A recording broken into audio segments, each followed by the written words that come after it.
नमस्कार, मैं हूं प्रियंका उपल। हर इंसान चाहता है कि वो एक मुकाम हासिल करे, करियर को नई पहचान दे। आपके सुनहरे सपने को सच करने के लिए बड़े सारे ऑप्शंस हैं। उनमें से ही एक है फैशन डिजाइनिंग। तो आज होगी बात फैशन डिजाइनिंग की और साथ ही शेफ से सीखेंगे चपली कबाब। तो चलिए शुरू करते हैं नारी का आज का सफर।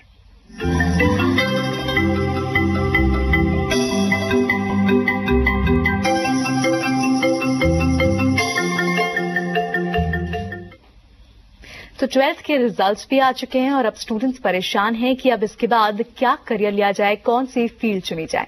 अगर आपकी रुचि कुछ नया और क्रिएटिव करने में है तो फैशन डिजाइनिंग में आप किस्मत आजमा सकते हैं।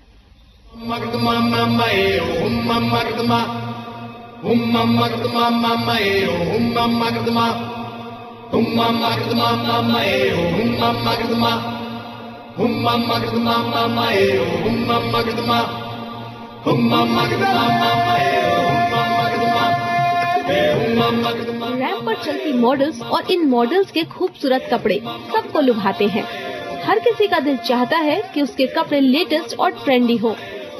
बड़ों और बच्चों सभी पर ट्रेंडी कपड़ों का क्रेज सिर चढ़कर बोल रहा है। आपको बता दें कि इन कपड़ों की चमक दमक के पीछे होती है किसी की कड़ी मेहनत और दिमाग। आज के दिन में जो सबसे ज्यादा अगर आईटी इंडस्ट्री के बाद कोई अगर करियर सबसे ज्यादा सक्सेसफुल हो रही है तो मैं कहूँगी फैशन डिजाइनिंग का फील्ड है। आप अगर एक तरफ से देखो तो आज ही एक छोटा बच्चा भी इतना कॉन्शियस हो चुका है कि उसकी ड्रेस जो है वो सबसे अलग होनी चाहिए, तो उसको डिजाइन करने वाले आज के हमारे बच्चे ही तो हैं। डिजाइनर और यूनिक आउटफिट आजकल सभी की जरूरत बनते जा रहे हैं, इसलिए ये इंडस्ट्री दिनों दिन बढ़ती जा रही है और इसी के साथ बढ़ती जा रही है इस फील्ड में करियर अपॉर्चुनिटीज।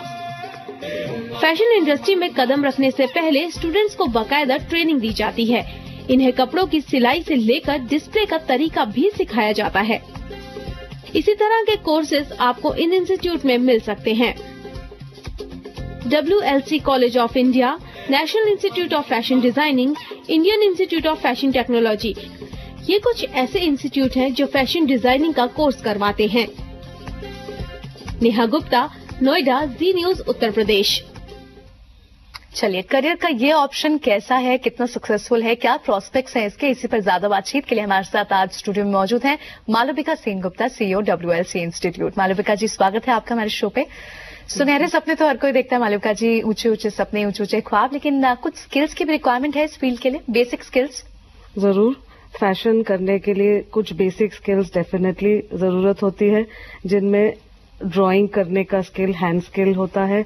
उसके अलावा कलर्स के बारे में कुछ जानकारी होनी चाहिए स्टूडेंट्स को, और एक इच्छा होनी चाहिए। इच्छा जो बेसिक चीज है किसी भी करियर में सक्सेसफुल होने के लिए, चाहे कोई स्टूडेंट आर्ट्स के फील्ड से हो, ह्यूमैनिटीज, आर्ट्स या साइंस या कॉमर्स, कोई भी स्टूडेंट जिसका क्रिएटिव बेंट ऑफ माइंड हो, जिनको कपड़ों के बारे में थोड़ा जानकारी हो, जिनको डिजाइन के बारे में थोड़ा जानकारी हो, वो फैशन के फील्ड में आ सकते हैं। चलिए, ये तो बेसिक स्किल्स हैं, लेकिन क्या इन्हें ग्रूम भी किया जा सकता है? अगर बाई चांस इनमें कोई इस तरह की फील्ड से आया हो, मे बी हार्ड को स्टडीज की फील्ड से आया हो, लेकिन चाहता कुछ क्रिएटिव हो, तो क्या उनके इस टैलेंट को नर्चर किया जा सकता है, ग्रूम किया जा सकता है?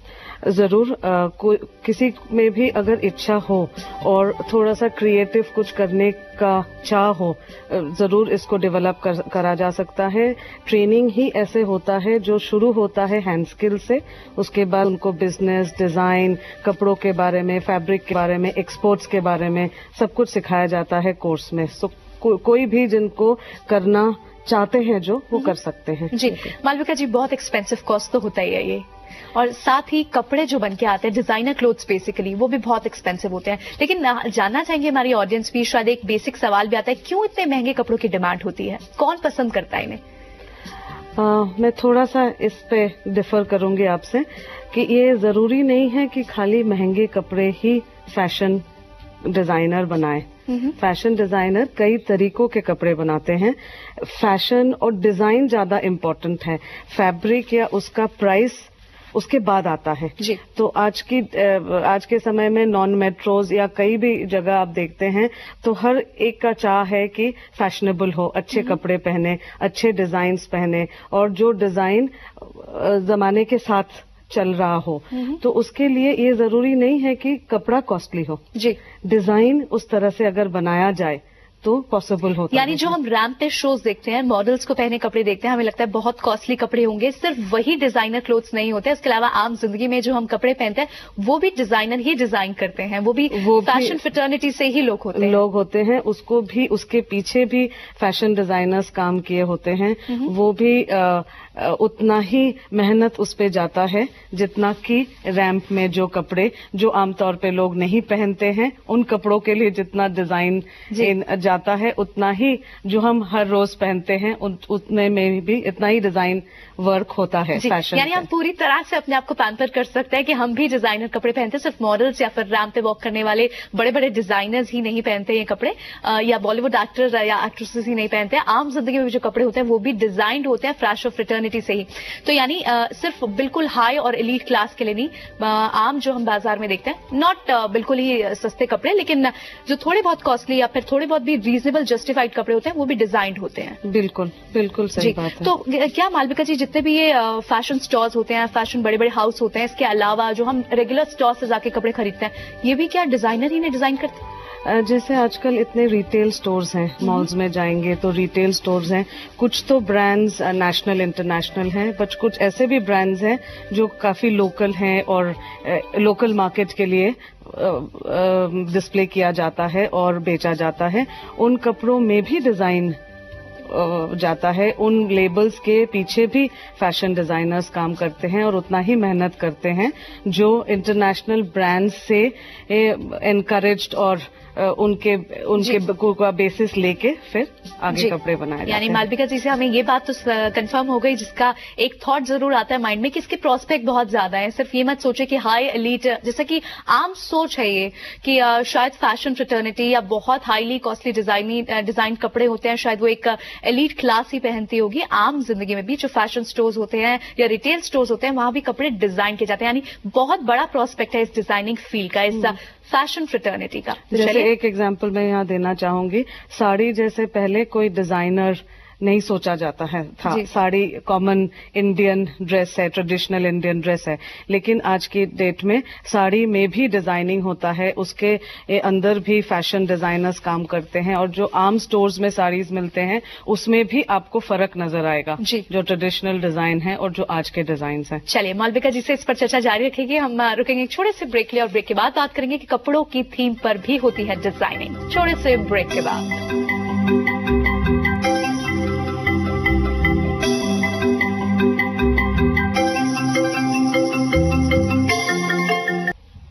ब्रेक के बाद एक बार फिर आपका स्वागत है। डिजाइनर कपड़े पहनना हर किसी की चाहत होती है। अगर कपड़े की थीम नेचर से ली जाए तो उसे पहनने का मजा भी दोगुना हो जाता है। चलिए देखिए इस रिपोर्ट में, जहां डिजाइन किए गए कपड़े खास तौर पर थीम्स पे बेस्ड। हर कपड़ा कुछ कहता है, अगर इनके बनाने वालों की सुने तो बहुत कुछ कहता है। जी हाँ, किसी शो में डिस्प्ले किए जाने वाली ड्रेसेस किसी भी थीम को फॉलो करती हैं, जो नेचर से लेकर इमोशंस तक कुछ भी हो सकती हैं, और हर ड्रेस इस थीम के पहलुओं को बयां करती है। हम किसी चीज को देख के इंस्पायर्ड होते हैं, जैसे कि like anything, like tree, leaves, even fire, emotion, तो इससे हम इंस्पायर्ड होते हैं कि उस चीज को हम एक गारमेंट में कैसे दिखा सकते हैं। फैशन डिजाइनिंग को पेशे के तौर पर अपनाने की खासियत कहें या जरूरी शर्त, आपका दिमाग नई नई इमेजिनेशन के लिए पूरी तरह तैयार होना चाहिए। एक ड्रेस सिर्फ ड्रेस नहीं, बल्कि आपकी सोच का स्टेटमेंट होती है। हर एक गारमेंट अपने एक क्वालिटी वुमन की डिपिक्ट कर रहा है। ये वाला गारमेंट लॉयल्टी और कमिटमेंट डिपिक्ट कर रहा है कि कितना कुछ वो सहती है, कितना रिलेशन के अंदर वो सब उसमें सहने की ताकत है, और कितना वो घर को और अपने प्रोफेशनल लाइफ को बैलेंस करती है, फिर भी वो कितना ग्रेसफुली उसको पूरा कैरी आउट करती है। तो अगर आप भी बेकरार हैं अपनी सोच और कल्पना को कोई आकार देने के लिए, तो ये फील्ड बिल्कुल आपके लिए है। कड़ी मेहनत, खुद पर और अपनी सोच पर भरोसा है तो एक दिन आपकी कल्पनाओं को भी रैंप पर झिलमिलाने से कोई नहीं रोक सकता। अगर आप अपनी क्रिएटिविटी को दुनिया के सामने लाना चाहती हैं, तो फैशन डिजाइनिंग का फील्ड आपके लिए एक अच्छा ऑप्शन साबित हो सकता है। नेहा गुप्ता, जी न्यूज, उत्तर प्रदेश, उत्तराखंड। तो चलिए मालविका जी हमारे साथ हैं। मालविका जी, अभी हमने प्रोस्पेक्ट्स की तो बात की, लेकिन अगर चलिए बेसिक रिक्वायरमेंट्स भी आपने बताएं कि क्या स्किल्स होने चाहिए, कुछ ग्रास रूट लेवल पर रिक्वायरमेंट्स होनी चाहिए। अगर कोई डिजायर करता है तो क्या उसके लिए फॉर्मेलिटीज हैं? 12th के बाद क्या क्या उसे स्टेप्स फॉलो करने पड़ेंगे इस फील्ड में आने के लिए? 12th के बाद कई कॉलेजेस हैं जो ये प्रोफेशन और ये कोर्सेज ऑफर करते हैं। स्टूडेंट्स को एंट्रेंस एग्जामिनेशन देना होता है, जिसमें बेसिक जो ड्राइंग स्किल्स है और कलर्स और इसके बारे में जानकारी का टेस्ट लिया जाता है, और इंटरव्यू और टेस्ट के बेसिस पे लोग सेलेक्ट होते हैं। तो यानी आप एंट्रेंस टेस्ट की जो बात कर रहे हैं कि एंट्रेंस टेस्ट होता है, इसका मतलब पहले ही उस टेस्ट से पहले 12th तक आपके पास कहीं ना कहीं डिजाइनिंग होनी चाहिए आपके करिकुलम में? जरूरी नहीं है। हमारे कॉलेज में जैसे कोई भी स्टूडेंट आए जिनका हैंड स्किल्स थोड़ा है और जो जाना चाहते हैं इस लाइन में, हम टेस्ट और इंटरव्यू के जरिए पता कर लेते हैं और एप्टीट्यूड स्टूडेंट का क्या है और उसके बेसिस पे एडमिशन देते हैं। ठीक है, बस एप्टीट्यूड देखा जाता है। रफ भी अगर आप हैं तो आपको नर्चर और ग्रूम कर लिया जाएगा, उसके बाद ट्रेनिंग में आपका डेवलपमेंट हो जाता है। डेवलपमेंट हो जाएगा। लेकिन ना एक बात और, हालांकि रास्ते बहुत होते हैं, बिल्कुल सीढ़ी तो नीचे से ही चढ़नी है, लेकिन दिमाग में हमेशा यही बात आती है कि रैम्प्स के लिए कपड़े डिजाइन करें, बड़े बड़े फैशन हाउसेस के लिए कपड़े डिजाइन करें। इसके अलावा और भी बहुत ऑप्शन है, हालांकि रिटेल स्टोर या आप डिजाइनिंग का टाई अप कर सकते हैं, लेकिन कितना मुश्किल होता है मालविका जी वहां तक पहुंचना? देखिए, पहले तो फैशन का जो फील्ड है उसमें खाली डिजाइनिंग एक ही फील्ड है। इसके अलावा बहुत सारे ऑप्शंस हैं, मर्चेंडाइजिंग, उसमें बिजनेस करना, क्वालिटी, सैम्पलिंग, प्रोडक्शन, स्टाइलाइजिंग, बहुत सारे फील्ड्स हैं इसमें। तो एक स्टूडेंट जिसमें भी उसको अच्छा लगे कि अगर मान लीजिए वो क्वालिटी पे फोकस करना चाहे तो किसी भी एक्सपोर्ट हाउस में क्वालिटी कंट्रोलर बन सकते हैं, कोई मर्चेंडाइजर बन सकता है। तो कई फील्ड्स हैं इसमें जाने के लिए, डिजाइनिंग सिर्फ एक ही है जी। तो अगर कोई स्टूडेंट ऐसा हो 1-1.5 साल के बाद उसको पता चले कि डिजाइनिंग ही उसका स्ट्रेंथ है, तो फिर वो उस लाइन में चले जाते हैं और फिर डिजाइन करते हैं कपड़े, चाहे फिल्म्स के लिए हो, चाहे रिटेल स्टोर के लिए हो, चाहे किसी ब्रांड के लिए हो। लेकिन जो स्टूडेंट किसी और डायरेक्शन में जाना चाहे तो वो भी पॉसिबल है, उतना ही उसमें अपॉर्चुनिटीज हैं, उतना ही आगे बढ़ सकता है कोई। जी जी। और इसके अलावा मालविका जी, ये तो फैशन डिजाइनिंग की बात हुई, क्या डिजाइनिंग और चीजों में भी होने लग गई है? हाँ, डिजाइन तो हर किसी चीज पे होता है। कोई भी जब फैशन कॉन्शियस हैं जो लोग, वो चाहे वो अपना पर्स हो, बैग हो, या घड़ी हो, या स्पेक्टिकल्स हो, या फुटवेयर हो, किसी भी चीज में डिजाइनिंग उतना ही इम्पोर्टेंट हो गया है। एंड फैशन डिजाइनर्स इन सारे फील्ड्स में जाना शुरू कर दिए हैं। पर्स डिजाइनिंग एक बहुत बड़ा इंडस्ट्री बन गया है जी। फैशन डिजाइनिंग के अलावा डिजाइनिंग बहुत सी अलग चीजों में होती है, एक्सेसरीज में होती है, शूज में, बेल्ट्स में।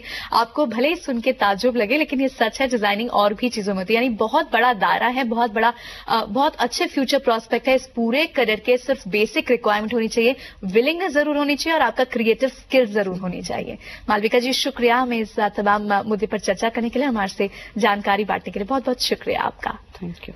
फिलहाल रुकेंगे एक छोटे से ब्रेक के लिए। ब्रेक के बाद आपको ले चलेंगे हमारे शेफ